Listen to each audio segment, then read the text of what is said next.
जय हिंद दोस्तों, स्वागत करते हैं आप लोगों का ऑफिशियल सानू भगत यूट्यूब चैनल पर। और आज के इस वीडियो में हम लोग इतिहास की प्रमुख घटनाओं के बारे में पढ़ेंगे। दोस्तों, उससे पहले अगर आपने हमारे चैनल को अभी तक सब्सक्राइब नहीं किया है तो चैनल को सब्सक्राइब कर लो, क्योंकि हमारे चैनल पर इसी तरह के जीके जीएस वीडियो अपलोड किए जाते हैं जो कि आपके आने वाले एग्जाम, अगर आप कोई भी कॉम्पिटिटिव एग्जाम की तैयारी कर रहे हो तो आपको बहुत ही हेल्प करेगा। तो चलिए दोस्तों, वीडियो को शुरू करते हैं। दोस्तों, सबसे प्रथम नंबर पे है मुस्लिम लीग की स्थापना। तो दोस्तों, मुस्लिम लीग की स्थापना कब हुई थी? तो 1906 ईस्वी में। याद रखना है, इंपॉर्टेंट है। मुस्लिम लीग की स्थापना कब हुई थी? तो 1906 ईस्वी में। उसके बाद है दोस्तों प्रथम विश्व युद्ध। तो दोस्तों, प्रथम विश्व युद्ध कब हुआ था? तो 1914 से 1918 ईस्वी के बीच। और ये किन दो देशों के बीच हुआ था? तो ब्रिटेन, फ्रांस, रूस, इटली और अमेरिका एक तरफ थे, और इसमें जर्मनी, ऑस्ट्रिया, हंगरी, तुर्की और बल्गेरिया ये जो थे एक तरफ थे। और इन दोनों के बीच प्रथम विश्व युद्ध हुआ था। कब हुआ था? तो 1914 से 1918 के बीच। याद रखना है।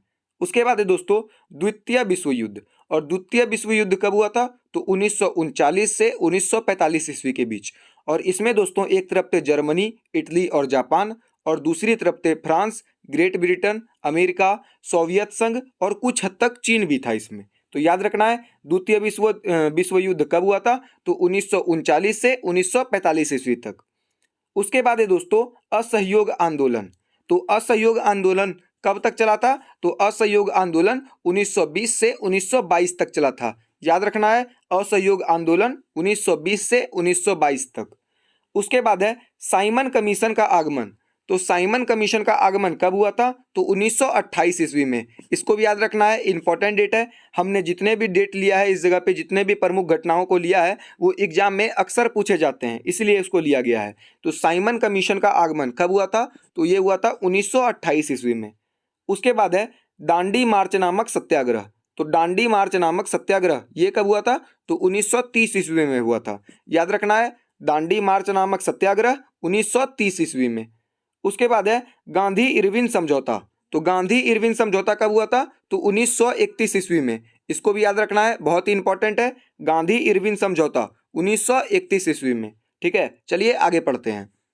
अब है दोस्तों कैबिनेट मिशन का आगमन। दोस्तों, कैबिनेट मिशन का आगमन कब हुआ था? तो 1946 ईस्वी में हुआ था। याद रखना है, कैबिनेट मिशन का आगमन 1946 ईस्वी। ठीक है। उसके बाद है महात्मा गांधी की हत्या। तो महात्मा गांधी की हत्या कब हुई थी दोस्तों? तो 1948 ईस्वी में। याद रखना है कैसे? तो 30 जनवरी 1948 ईस्वी में। तो किनके द्वारा हुई थी इनकी हत्या? तो नाथूराम गौडसे द्वारा इनकी हत्या की गई थी। महात्मा गांधी की हत्या 30 जनवरी 1948 ईस्वी। ठीक है। उसके बाद है चीन का भारत पर आक्रमण। तो चीन का भारत पर आक्रमण कब हुआ था? तो 1962 ईस्वी। इसको भी याद रखना है, बहुत ही इंपॉर्टेंट डेट है। चीन का भारत पर आक्रमण 1962 ईस्वी। उसके बाद है भारत पाकिस्तान युद्ध। तो भारत और पाकिस्तान के बीच कब युद्ध हुआ था? तो 1965 ईस्वी में। इसको भी याद रखना है, भारत और पाकिस्तान का युद्ध 1965 ईस्वी। उसके बाद है ताशकंद समझौता। तो ताशकंद समझौता कब हुआ था? तो 1966 ईस्वी में हुआ था। 1966 ईस्वी में ताशकंद समझौता। याद रखना है, बहुत ही इंपॉर्टेंट है। ताशकंद समझौता 1966 ईस्वी में। उसके बाद है तालीकोटा का युद्ध। तालीकोटा का युद्ध कब हुआ था? तो 1565 ईस्वी में। याद रखना है, ये भी इंपॉर्टेंट है। तालीकोटा का युद्ध 1565 ईस्वी में। उसके बाद है दोस्तों प्रथम आंग्ल मैसूर युद्ध। तो दोस्तों प्रथम आंग्ल मैसूर युद्ध कब हुआ था? तो 1776 से 1779 ईस्वी तक। याद रखना है, 1776 से 1779 ईस्वी तक प्रथम आंग्ल मैसूर युद्ध, 1776 ईस्वी से 1779 ईस्वी तक। ठीक है, चलिए आगे पढ़ते हैं। उसके बाद है दोस्तों द्वितीय आंग्ल मैसूर युद्ध। दोस्तों द्वितीय आंग्ल मैसूर युद्ध कब हुआ था? तो 1780 ईस्वी से 1784 ईस्वी के बीच हुआ था। द्वितीय आंग्ल मैसूर युद्ध 1780 से 1784 ईस्वी के बीच हुआ था। उसके बाद है तृतीय आंग्ल मैसूर युद्ध। दोस्तों तृतीय आंग्ल मैसूर युद्ध कब हुआ था? तो ये हुआ था 1790 ईस्वी से 1792 ईस्वी तक। याद रखना है, तृतीय आंग्ल मैसूर युद्ध 1790 ईस्वी से 1792 ईस्वी तक। उसके बाद है चतुर्थ आंग्ल मैसूर युद्ध। दोस्तों चतुर आंगल मैसूर युद्ध, चौथा आंगल मैसूर युद्ध कब हुआ था? तो ये हुआ था 1799 ईस्वी में। ठीक है, इसको भी याद रखना है। उसके बाद है कारगिल का युद्ध। तो दोस्तों कारगिल का युद्ध कब हुआ था? तो 1999 ईस्वी में। याद रखना है, इंपॉर्टेंट है। कारगिल युद्ध 1999 ईस्वी में। ठीक है। उसके बाद है प्रथम गोलमेज सम्मेलन। तो प्रथम गोलमेज सम्मेलन कब हुआ था? 1930 ईस्वी में। क्या? प्रथम गोलमेज सम्मेलन। द्वितीय गोलमेज सम्मेलन तो 1931 ईस्वी में, और तृतीय गोलमेज सम्मेलन 1932 ईस्वी में। एक एक साल के दरमियान में गोलमेज सम्मेलन हुआ था। पहला 1930, दूसरा सम्मेलन 1931 और तीसरा सम्मेलन 1932। ठीक है, चलिए आगे पढ़ते हैं। दोस्तों उसके बाद है चीनी क्रांति। दोस्तों चीनी क्रांति कब हुआ था? तो 1911 ईस्वी में हुआ था। याद रखना है, एग्जाम में प्रीवियस ईयर में पूछा गया था। चीनी क्रांति कब हुआ था? 1911 ईस्वी में। उसके बाद है फ्रांसीसी क्रांति। तो फ्रांसीसी क्रांति कब हुआ था? तो 1789 ईस्वी में। याद रखना है, फ्रांसीसी क्रांति कब हुआ था? तो 1789 ईस्वी में। उसके बाद है रूसी क्रांति। तो रूसी क्रांति कब हुआ था? तो 1917 ईस्वी में। इसको भी याद रखना है, ये भी प्रीवियस ईयर में पूछा गया था। रूसी क्रांति कब हुआ था? तो 1917 ईस्वी में। ठीक है। उसके बाद है भारत में आर्यों का आगमन। तो भारत में आर्यों का आगमन कब हुआ था? तो 1500 ईसा पूर्व में हुआ था। याद रखना है, ये ईसा पूर्व में आ गया। भारत में आर्यों का आगमन कब हुआ था? तो 1500 ईसा पूर्व में हुआ था। उसके बाद है महावीर का जन्म। तो महावीर का जन्म कब हुआ था? जो कि जैन धर्म के संस्थापक भी थे और 24वें तीर्थकार थे। तो इनका जन्म हुआ था 540 ईसा पूर्व में। याद रखना है, महावीर का जन्म 540 ईसा पूर्व में। दोस्तों अब है महावीर का निर्वाण। दोस्तों महावीर का निर्वाण कब हुआ था? तो 468 ईसा पूर्व में। याद रखना है, महावीर का जन्म 540 ईसा पूर्व में और महावीर का निर्वाण तो 468 ईसा पूर्व में। उसके बाद है गौतम बुद्ध का जन्म। दोस्तों गौतम बुद्ध का जन्म कब हुआ था? तो 563 ईसा पूर्व में। इसको भी याद रखना है, ये भी प्रीवियस ईयर के एग्जाम में महात्मा गौतम बुद्ध धर्म के बारे में अगर मैं आपको आगे चल के वीडियो में बता दूंगा, उसमें ये क्वेश्चन पूछा गया था कि गौतम बुद्ध का जन्म कब हुआ था? तो क्या हुआ था? 1563 ईसा पूर्व में हुआ था। ठीक है, चलिए आगे पढ़ते हैं। दोस्तों उसके बाद है गौतम बुद्ध का महापरिवारन। दोस्तों गौतम बुद्ध का महापरिवारन कब हुआ था? तो ये हुआ था 483 ईसा पूर्व में। याद रखना है, गौतम बुद्ध का महापरिवारन कब हुआ था? तो 483 ईसा पूर्व में।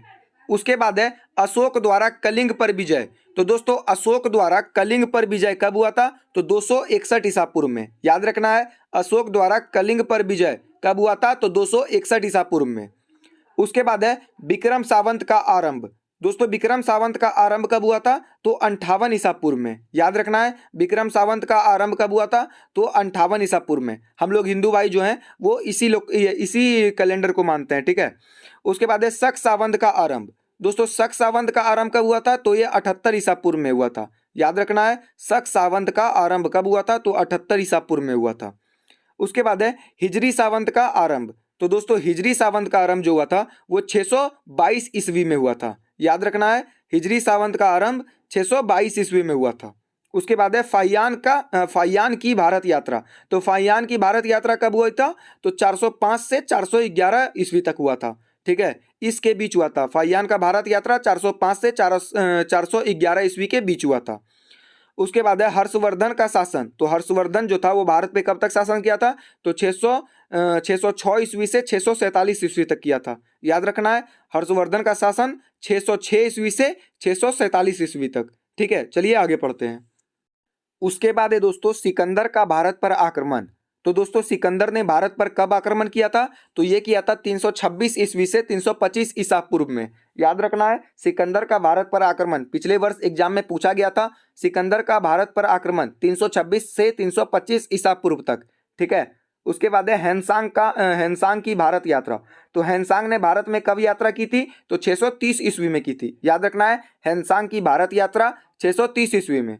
दोस्तों उसके बाद है सोमनाथ मंदिर पर आक्रमण। तो दोस्तों सोमनाथ मंदिर पर आक्रमण कब हुआ था? तो ये हुआ था 1025 ईस्वी में। याद रखना है, ये इंपॉर्टेंट डेट है, एग्जाम में पूछा गया था। सोमनाथ मंदिर पर आक्रमण, सोमनाथ मंदिर पर आक्रमण कब हुआ था? तो 1025 ईस्वी में हुआ था। ठीक है।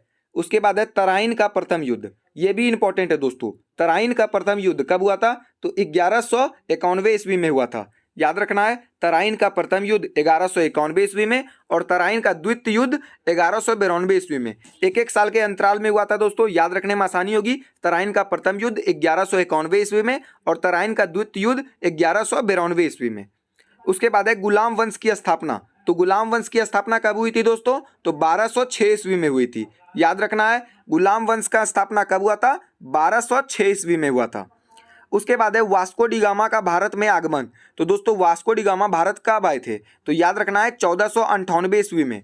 तो यहाँ पर एक दोस्तों और एक प्रश्न बनता है कि भारत की खोज कब हुई थी? तो भारत की खोज किन्होंने की थी? तो वास्को डी गामा ने की थी। तो इसी तरह कह सकते हैं कि भारत की खोज कब हुई थी? तो 1498 ईस्वी में वास्को डी गामा द्वारा भारत की खोज हुई थी। ठीक है, चलिए आगे पढ़ते हैं दोस्तों। उसके बाद है पानीपत का प्रथम युद्ध। दोस्तों पानीपत का प्रथम युद्ध कब हुआ था? तो ये हुआ था 1526 ईस्वी में। इसको भी याद रखना है। पानीपत से रिलेटेड जितने भी क्वेश्चन होते हैं वो एग्जाम में अक्सर पूछे जाते हैं। तो दोस्तों पानीपत का प्रथम युद्ध कब हुआ था? तो 1526 ईस्वी में हुआ था। ठीक है, और पानीपत का द्वितीय युद्ध कब हुआ था? तो 1556 ईस्वी में। पानीपत का प्रथम युद्ध 1526, पानीपत का द्वितीय युद्ध 1556। उसके बाद है पानीपत का तृतीय युद्ध। पानीपत का तृतीय युद्ध कब हुआ था? तो 1761 ईस्वी में हुआ था। याद रखना है, पानीपत का प्रथम युद्ध 1526, द्वितीय युद्ध 1556 और तृतीय युद्ध 1761 ईस्वी। ठीक है, उसके बाद है अकबर का राज्यारोहण। तो अकबर का राज्यारोहण कब हुआ था? तो अकबर का राज्यारोहण 1556 ईस्वी में हुआ था। याद रखना है, अकबर का राज्यारोहण 1556 ईस्वी में हुआ था। उसके बाद है हल्दी घाटी का प्रथम युद्ध। तो दोस्तों हल्दी घाटी का युद्ध कब हुआ था? तो 1576 ईस्वी में हुआ था। याद रखना है, ये भी इंपॉर्टेंट है। हल्दी घाटी का युद्ध 1576 ईस्वी। उसके बाद है पालिस का युद्ध। पालिस का युद्ध कब हुआ था? तो 1757 ईस्वी में। ये बहुत ही इंपॉर्टेंट युद्ध है दोस्तों, इसके बारे में भी एग्जाम में अक्सर पूछा जाता है। और पालिस का युद्ध कब हुआ था? तो 1757 ईस्वी में। उसके बाद है बक्सर का युद्ध। तो दोस्तों बक्सर का युद्ध कब हुआ था? तो 1764 ईस्वी में। ये भी बहुत ही इंपॉर्टेंट क्वेश्चन है दोस्तों, ये भी एग्जाम में बार बार पूछा जाता है। बक्सर का युद्ध कब हुआ था? तो 1764 ईस्वी में। ठीक है, तो दोस्तों अगर आपको हमारा वीडियो अच्छा लगा तो वीडियो को लाइक करें, चैनल को सब्सक्राइब करें। और आप लोग दोस्तों वीडियो देख लेते हैं, चैनल को सब्सक्राइब नहीं करते हैं तो चैनल को सब्सक्राइब करके जाइएगा, क्योंकि हमारे चैनल पर इसी तरह के जीके जीएस वीडियो हमेशा अपलोड होते हैं जो कि आपके आने वाले एग्जाम में बहुत ही हेल्प करेगा। चलिए मिलते हैं आपसे अगली वीडियो में। आज के लिए बस इतना ही, धन्यवाद।